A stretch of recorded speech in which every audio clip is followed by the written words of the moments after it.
Do you listen between the lines? Do you avoid saying no or I don't know?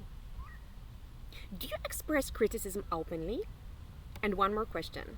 Do you take criticism personally?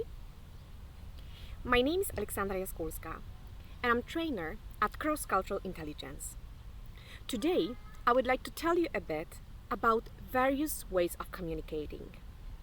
And I want to focus on direct communication versus indirect communication. So let me start with a short description of what direct communication is. So direct communication is called also low context communication. And it is when the speaker communicates true intentions directly in a verbal message.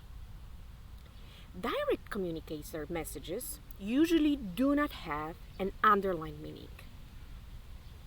Speakers value direct answers, honesty, and frankness. For this reason, this communication style is considered task-oriented because criticism is expressed openly and clearly and is definitely not taken personally. To add on this, cultures which prefer direct communication are not afraid of conflict because they are used to disagree with others openly. Honesty is the best policy while working with people from direct communication cultures. Transparency and clarity are crucial. And something very important. This is connected to one of the questions I asked you at the very beginning.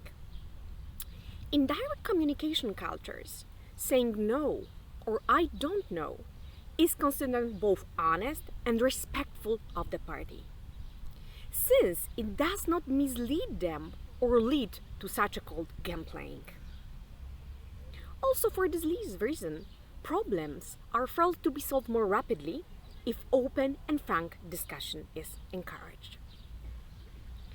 On the other hand, indirect communication, called also high context, is when true intentions are not verbally expressed, but they come from context or nonverbal communication.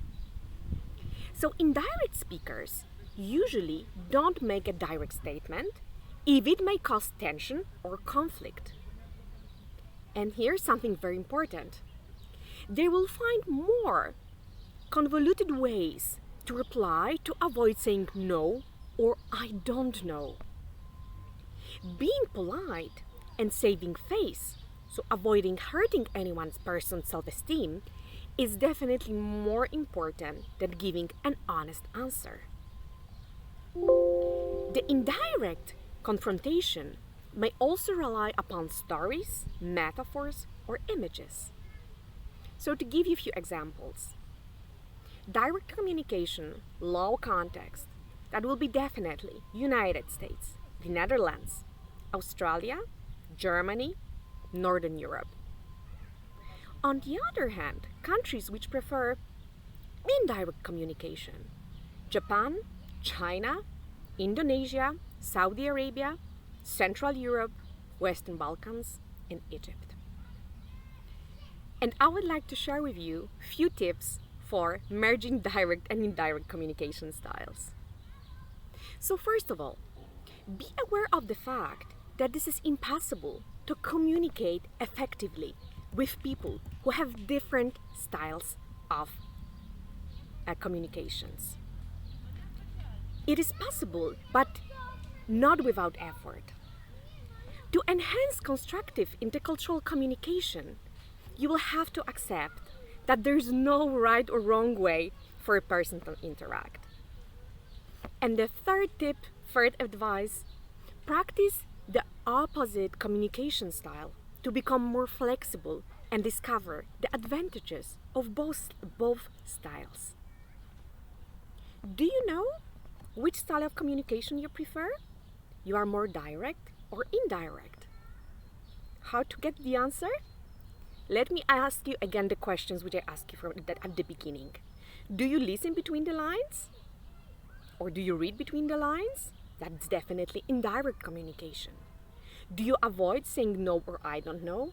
Again, indirect. Do you express criticism openly?